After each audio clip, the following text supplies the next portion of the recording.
آج کا جو موضوع ہے وہ جریان اور احتلام ہے اور اس میں فرق کیا ہے.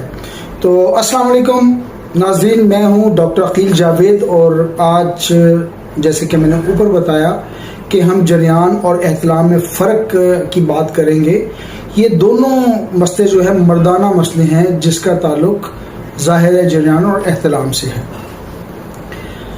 اکثر مریض ان دونوں کو ایک ہی سمجھتے ہیں، لیکن ایسا نہیں ہے. بالکل علیحدہ علیحدہ اینٹیٹی ہے، علیحدہ علیحدہ چیزیں ہیں اور علیحدہ علیحدہ دو علیحدہ سے مسائل ہیں. تو ان میں فرق کی بات کریں گے، ان کے علاج کی بات کریں گے اور ان کے وجوہات کی بھی بات کریں گے انشاءاللہ تعالی. ہومیوپیتھک پوائنٹ آف ویو سے بات کریں گے. ابھی بات کرتے ہیں جریان، یعنی کہ جس کو ہم سپرمٹوریا کہتے ہیں طب کی لینگویج میں. اس پہ بات کرتے ہیں. یہ کیا ہے؟ بیسیکلی یہ کیفیت ہے جس میں ہوتا یہ ہے کہ مرد کے جو ریپروڈکٹیو آرگن ہوتے ہیں، یہ عضو تناسل کہلاتا ہے، سے منی جو ہے بغیر کسی کنٹرول کے نکلتی رہتی ہے.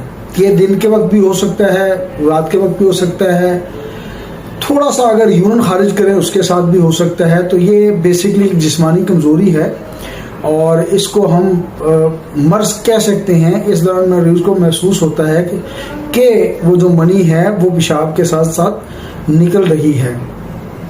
تو ظاہر ہے مریض پریشان ہوتا ہے اور پھر وہ پریشان ہو کے دائیں بائیں ٹوٹکے لگاتا ہے، حکیموں کے پاس جاتا ہے، کیف کے پاس جاتا ہے، جو کہ نہیں جانا چاہیے. اس کو اس کا پراپر علاج ایک اوتھینٹک ڈاکٹر سے کروانا چاہیے. تو اس کی وجوہات کی بات کرتے ہیں. بیسیکلی نروز کی ویکنس ہے، یعنی کہ اعصابی کمزوری سے ہم کہہ سکتے ہیں. اس میں کثرت شہوت یا شہوانی خیالات، غلط خیالات، نیگیٹو خیالات، فیلنگز ہوتی ہیں. خود لذتی جس کو ہم ماسٹربیشن بھی کہتے ہیں، اس کا زیادہ استعمال بھی اس کی ایک وجہ بنتی ہے. زیادہ کافی، انرجی ڈرنکس جس طرح یہ مارکیٹ میں اویلیبل ہیں، ظاہر ہے وہ کس مقصد کے لیے آپ لیتے ہیں، وہ مقصد تو پورا ہوتا نہیں. الٹیمیٹلی جریان جو ہے اس کا سبب بنتے ہیں، یہ سپرمٹوریا کا سبب بنتے ہیں. زیادہ دیر تک جاگنا، سٹریس، دباؤ لینا، یہ بھی ایک وجہ ہو سکتی ہے. یعنی کہ آپ نے پریشر نہیں لینا، سٹریس کو آپ نے بالکل نارمل طریقے سے ہینڈل کرنا ہے. اب بات کرتے ہیں کہ جی جو ایمیشن ہے، احتلام ہے، اس کا کیا سلسلہ ہے.